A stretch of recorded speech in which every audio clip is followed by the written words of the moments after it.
કે જે રીતે જે છે સ્ટુડિયોથી સહયોગી ઝરણા જોડાઈ ચૂક્યા છે અને તે વિંડીની મદદથી સમજાવશે કે કયા જિલ્લામાં કઈ પરિસ્થિતિ છે।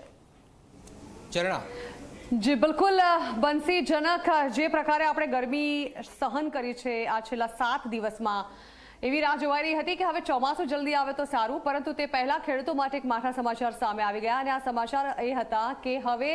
માવઠાની આગાહી રાજ્યમાં આવનારા 4 દિવસ માટે કરવામાં આવી છે અને અત્યારે પણ આપણે બહારના વાતાવરણનો જો એક નજારો માણીએ તો બહારના વાતાવરણમાં અત્યારે ધૂળની ડમરી ઉડી રહી છે, સાથે સાથે વરસાદી છાંટા પણ પડ્યા છે। તો અત્યારે વિંડીના માધ્યમથી ગ્રાફિકલી એ લોકોને સમજાવવાની કોશિશ કરીએ કે આખરે કેવો માહોલ આવનારા દિવસોમાં રહેવાની શક્યતાઓ છે। ત્યારે આપ જોઈ રહ્યા છો કે અત્યારે તમને આજે જૂનાગઢ, જામનગર, થાણ, ભાવનગર એટલે કે જ્યાં સૌરાષ્ટ્રનો આખો એરિયા છે, તમે જોઈ રહ્યા છો કે આ ઉનાની વાત કરવામાં આવે, ઉના, ત્યારબાદ જૂનાગઢ, ભાવનગર, જામનગર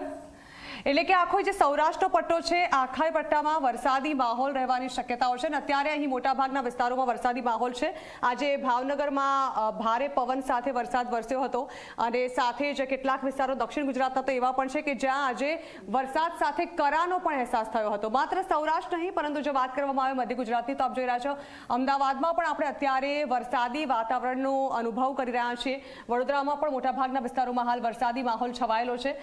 સાથે સાથે જો જોવા જઈએ તો આવનારા દિવસોમાં એટલે કે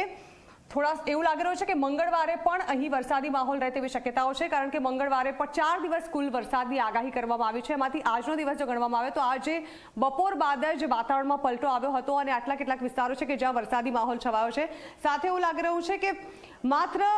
સૌરાષ્ટ્ર નહીં પરંતુ મધ્ય ગુજરાત અને ખાસ કરીને દક્ષિણ ગુજરાતના જે વિસ્તારો છે ત્યાં પણ વરસાદી માહોલ છવાયેલો રહે। આવનારા 4 દિવસ આ જ પ્રકારે વરસાદી માહોલ રહેશે। ત્યારબાદ એવી આગાહી કરવામાં આવી છે કે ત્યારબાદ ફરી વધુ ગરમીનો સામનો કરવા માટે 2 દિવસ માટે લોકોએ તૈયાર રહેવું પડશે, પરંતુ અત્યારે જે પ્રકારનો માહોલ જોવા મળી રહ્યો છે વાદળોના ગડગડાટ સાથે વરસાદી માહોલનો નજારો લોકો માણી રહ્યા છે, ધૂળની ડમરી ઉડી રહી છે જેને કારણે વાહન ચાલકોને પણ ઘણી ખરી પરેશાની ભોગવવાનો વારો આવ્યો છે, પરંતુ એવું લાગી રહ્યું છે કે આ 4 દિવસ વરસાદી વાતાવરણ અને માહોલ રહેવાને કારણે હવે આવનારા દિવસોમાં લોકોને ઠંડકનો અહેસાસ ચોક્કસથી થશે। જનક બિલકુલ ઠંડક તો થઈ ગઈ છે પણ